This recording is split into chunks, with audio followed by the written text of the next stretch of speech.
भारत आज दुनिया के अंदर सबसे बड़ा लोकतंत्र है,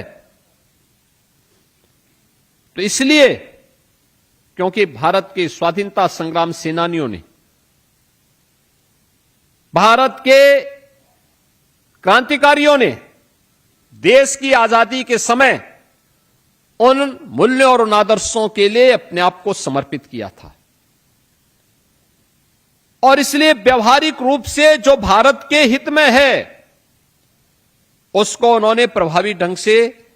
संविधान में बाबा साहब डॉक्टर भीमराव अंबेडकर जी के नेतृत्व में रेखांकित करवाने का काम किया था। याद करिए, जब G20 की बैठक भारत में आयोजित हो रही थी, अलग अलग राज्यों में आयोजन हो रहे थे, तब प्रधानमंत्री मोदी जी ने दुनिया के सामने कहा था कि भारत दुनिया का सबसे बड़ा लोकतंत्र ही नहीं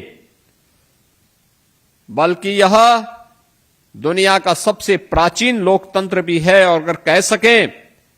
तो भारत लोकतंत्र की जननी भी है, लोकतंत्र की जननी भी है।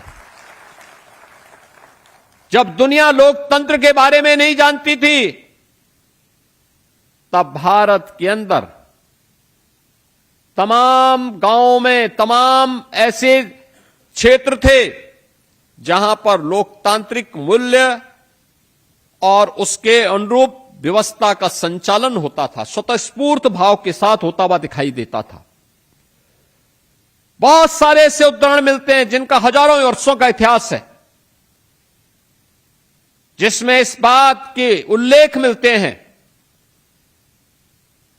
कि लोकतंत्र भारत के जीन्स का हिस्सा है। लोकतंत्र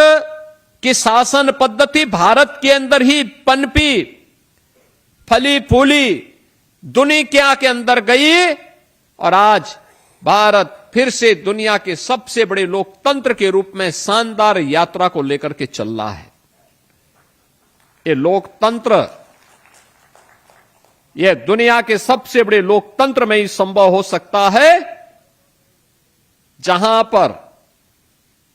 कार्यपालिका हो, न्यायपालिका हो या विधायिका या मीडिया, ये सभी स्तंभ एक दूसरे का तो सम्मान करते हैं ही, लेकिन अंततः जनता को जनार्दन मान करके उनके प्रति जवाबदेह होते हैं, उनके प्रति जवाबदेह होते हैं। समाज के अंतिम पायदान के नागरिक के लिए, अंतिम पायदान पर बैठे हुए व्यक्ति के लिए शासन की योजना का बनना,